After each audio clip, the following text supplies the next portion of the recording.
Hello guys, it is me again. I am She, your host, and welcome to Podcast and Engage with She, myself. Guys, today is a lovely day. I am here with a lovely lady. Guys, I did promise you that I'll constantly give you great content, something that will feed you, something that will help you out. And well, today we speak passion, we speak what drives you, we speak all kinds of great things with the lovely Esethu. Esethu, how are you feeling? How are you? I'm feeling great, feeling excited, I'm feeling special. Okay. I feel like you're not telling me enough. Like, tell me more. I wanna know all about it. So I just know small bits. Feed us. Just tell us who Esethu is. Like, just take us through your journey. Esethu Mqayi is a lady, 35 years old, from the Eastern Cape.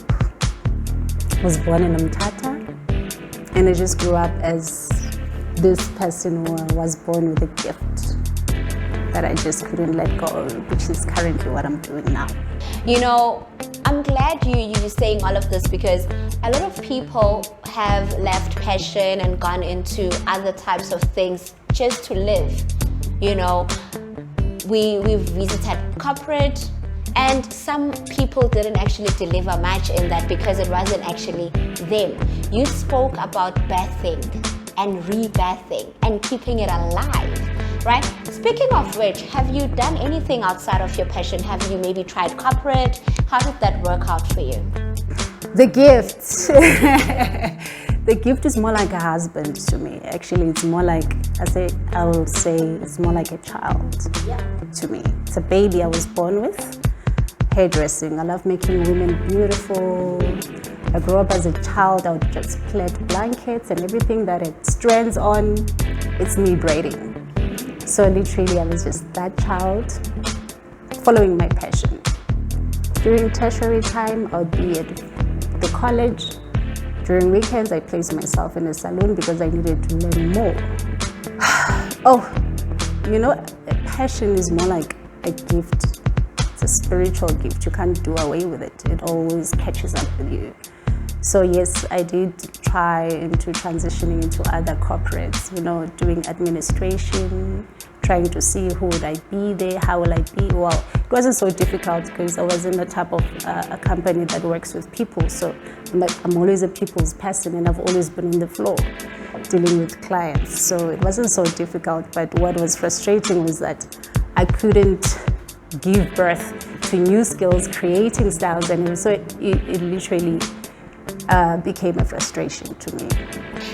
Lovely. Like, it's beautiful to listen to. It's beautiful to, like, oh my God.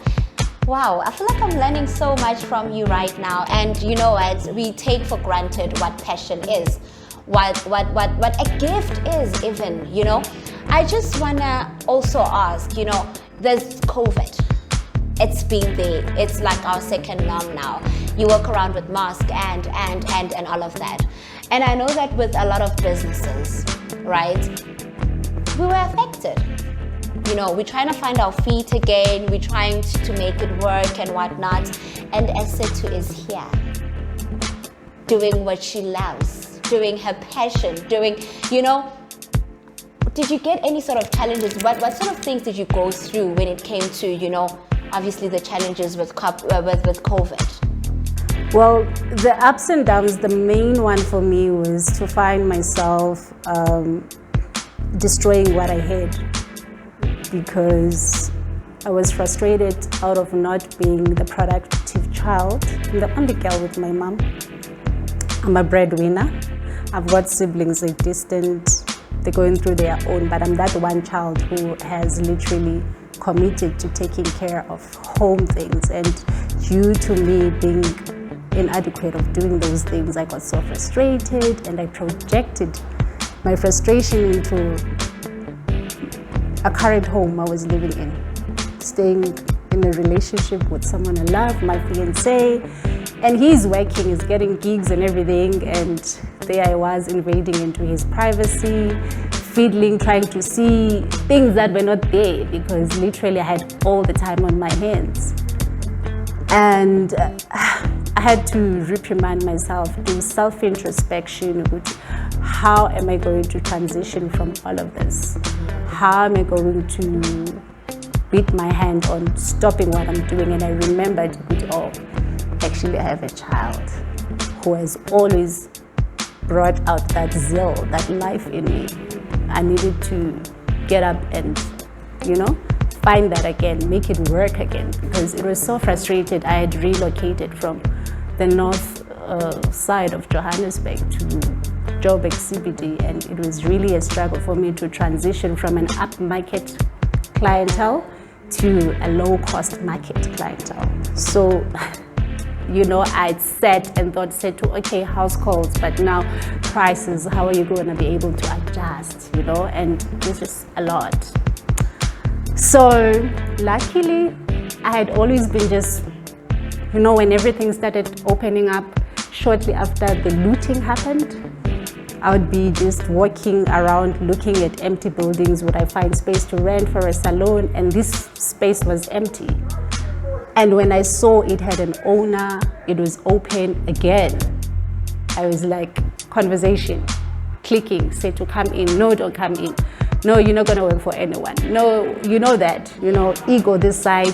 And then my spirit yawning that just walk in. You need to place yourself somewhere to be reawakened, And then this is how I found the Lumi Hair Boutique.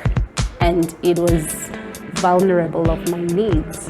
And the lady who took me in, she needed help. And I was there available, doing nothing, was like, say, to kick in. Take it, reawaken it, and transition it to who you are, and that was it. And immediately when I got up, my relationship boomed. It was like another honeymoon phase. Like, yeah. I am moved. And, thank you so much for sharing that part. I could even see how much it still touches you because it meant something to you, right? You've touched on something that a lot of people are suffering from right now. You touched on basically you lost your confidence because you were not working anymore and you had this partner that was working, and because you had ample time in your hands, you started fidgeting and finding reason to just blame this person and whatever. But when the actual issue was within, right? I'm so used to being hands-on. I'm so used to getting things done by myself and for myself, making my name. I'm not used to just relaxing and waiting for things to be done. Now I need to wait for you to come back, right? And I'm glad you really touched on that because a lot of people are still suffering from that. I know people who even say, I'm not gonna work, I'm going to be a housewife. And for me, it's like, oh my goodness, like, how do you even say that? Why are you disabling yourself? Why you are not born disabled? You've got the ability to do something. And I just love how I feel like you've just watered a garden full of dead things in it, Thank you once again for that. And to that point, right? Yes, you struggled here and there, and you're still here doing what you passionately love. You never deviated from it, which is power. It speaks power to me, right? How would you encourage a person that has any sort of a child that they need to birth, right? How would you encourage a person that has this dream that they've always wanted to do? Maybe there's an excuse of, but I don't have money, I'm not working, I'm waiting for someone to pick me up, I'm waiting for this and for that, Like, how would you encourage them, given that you've been in a situation like that? The first step is for you to be humble. Just be open to receiving. Because at the time when you are vulnerable to growing what you have within you, you need to open a space of receiving. And when you open it up, literally you just attract expansion in terms of your skill. And when you open up to that, don't limit yourself. To that person out there, don't limit yourself. Don't make excuses of why you cannot do it better than you're doing it right now. Don't make any excuses. Just do your best. And literally everything is just gonna flow. Because everything that you do out of love, you find yourself beating the fear away. you find yourself automatically just becoming the great person. And it takes one really to be humble for them to be able to take that step. Speaking of humbleness, I know with me, I could have been as arrogant to an extent where nothing would be happening for me, because, you know, I had been independent, worked for myself. It didn't work, you know, and you know, having to get up and dust yourself again, and then there's ego on the side that could have caused me to fail.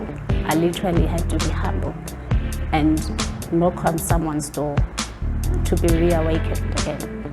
You know, if I was a person watching right now, I would just be there with my phone, a pen and paper, waiting to hear, where do I find this person? Oh my goodness, not just here, I just want to speak to this lady. I want to be reawakened, you know. I know nowadays there's things like your Facebook, your Instagram, all of that stuff. I'm not sure if you like fond of that stuff, or, you know, but where do people find you, you know? Also, it could be that your customers, your previous clients from that up marketplace really want you back. They're like, oh my goodness, I've been wanting her, I don't know where she is, I've lost contact. So where do they find you? I have my hashtag Instagram. It's hashtag passionate dove. Passionate.dove, small letters. Well, I named myself that because that's what I am. I'm driven by love, and doves, they just fly. And doves, they repel from bad energies. That's who I am. So yes, nothing moves in my life because it is not coming from a place of love. That's my Instagram handle. And then same with my Facebook. Esethu Mqayi, you can search it. Okay. Name and surname, it aligns with my hashtag. Esethu, thank you so much. I don't even know what to say. I'm moved. I love your humble nature, right? How, wow, like, I feel like asking you, but I don't want to ask you any more questions. I've put you in like on the spot, but you know, I wanted to ask, how do you do it even? Like your humble nature. And for you watching out there, guys, it could happen that you've been wanting to knock on a certain door, but your ego doesn't allow you. Look at her. She's done it, and even when she's here, she's still humble. And that's the recipe sometimes, guys, right? Sometimes the issue is when you make it, or when you think you've made it, you change. And that's what will probably take you back to where you are right now. You could be watching right now and you need exposure. You could be watching right now and you need Esethu. You could be watching right now and you know someone that really needs this interview, that needs to be exposed and taken out there, you know, their talent revealed, you know. There's someone who just needs something done for them for everything to actually start happening. I'm your girl. I keep saying I am she, your host. My name is Nelly MBELE. That's where you find me, or how you found me on socials. But you can always email me to set up an interview. That is nellymmbele90@gmail.com. And I said to stay like this. I mean, oh wow, and thank you so much for having us.